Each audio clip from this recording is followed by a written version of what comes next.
Tani më jemi në një sezon të adhurimeve, në muajin Ramazan, muaj në të cilin veprat e mira të Allahu xhallahu ala shumë fishohen. Allahu e ka bërë obligim agjërimin e këtij muaji. Dhe ata të cilët agjërojnë këtë muaj, edhe përmendin Allahun xhallahu ala, janë njerëzit më të mirë, janë njerëzit që kanë shpërblimin më të madh. Pra ata të cilët agjërojnë dhe përkujtojnë Allahun xhallahu ala dhe i bëjnë dhikr atij. Është pyet pejgamberi sallallahu alaihi wa alihi wasallam, ayu saimina a'zamu ajran? Kush janë ata agjërues, shpërblimi i të cilëve është më i madh? Kush janë ata agjërues, shpërblimi i të cilëve është më i madh? Thot pejgamberi sallallahu alaihi wasallam, aktharuhum lillahi dhikran. Ata janë ata të cilët karshi agjërimit të tyre e përmendin e Allahun xhallahu ala shumë edhe pa janë. Pra, përmendja Allahut xhallahu ala gjatë realizimit të dispozitave të Allahut e ka vlerën e madhe padyshim, edhe se shpërblimi i Allahut xhallahu ala është i madh. Thot Ibn al-Qayyim, Allahu e mëshiroft, inna afdala ahli kulli amalin aktharuhum dhikran lillah.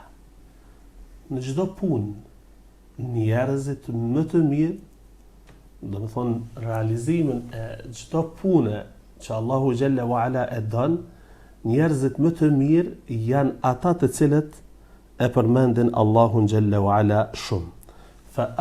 Fa afdalu suwam, thot agjëruesit më të mirë janë ata të cilët e përmendin Allahun xhallahu ala edhe i bëjnë dhikr atij. Omeri radiallahu ta'ala anhu njëherë i kishte thënë Ebu Bekrit, ja Aba Bekr, o Ebu Bekr, dhahaba dhakiruna bi kulli khair. Ata të cilët e përmendin Allahun xhallahu ala i vjelen të gjitha të mirat. Ndërsa një njeri kishte ardhur tek Hasan al-Basri rahimahullah, edhe i thot, ja Aba Said, ashku ilejke qaswat al-qalb. O Ebu Said, kam ardhur tek ti që të parashtroj një problem timin, a i ka të bëj me ngurtësin e zemrës. Po të pyes për ngurtësin e zemrës, gjithësisht, a ka ndonjë punë e cila nëse e kry ata ma zbut zemrën time? Atëherë Hasan al-Basri, Allahu më shëroft, i thot, adhibhu bidhikr. Adhibhu bidhikr. Nëse dëshiron që zemra jote të zbutet, që të sohët, të rahatohët, atëherë përkujtoj Allahun xhallahu ala.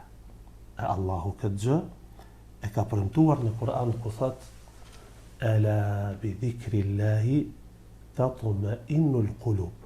Nuk ka dyshim se me përmendjen e Allahu xhallahu ala zemrat që të sohet.